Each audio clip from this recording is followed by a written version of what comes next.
Hodgson Orthopedic Group has developed this video for your reference upon discharge from the hospital as a patient. Today we'll be fitting a Minerva brace, or a CTO brace. This is for a spinal fracture at your neck or between your shoulder blades. How we're going to start is with putting the back part of the brace on. This part here is to go underneath your occipital area, or just underneath the back of your neck here, and then this is what's really going to give you the main part of support. So how we want it to do it is to have the patient rolling. They're holding their head, they're able to do all these things. Nicely done. And I usually find that I undo the straps and I tuck those under, and that just helps keep the brace in place when we're rolling over.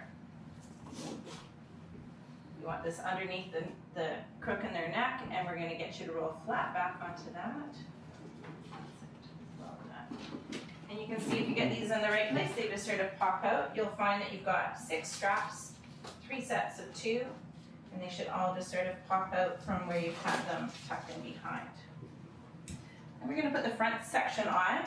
This is the part that's just going to go underneath your chin area. This is coming down and it's going to go just onto your chest.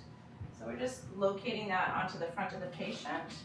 I usually start at the shoulders. It doesn't matter which ones you start with.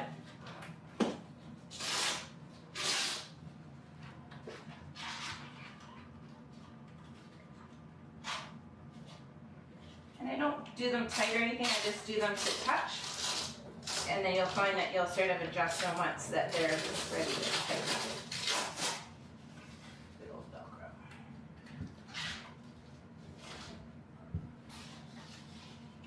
And the 2 coming around the chest.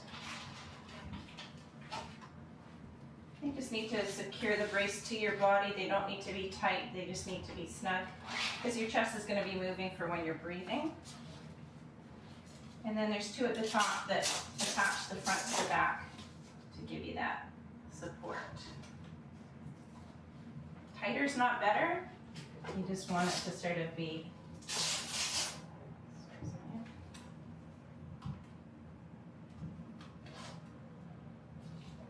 So what we're looking for is just sort of 2 fingers for movement under your shoulders. And then we're going to have you sit up, so we'll sneak you over towards the wall a bit. Perfect. And we always want to do a log roll as if your nose is in line with your belly button, so reaching over with your arm. Perfect.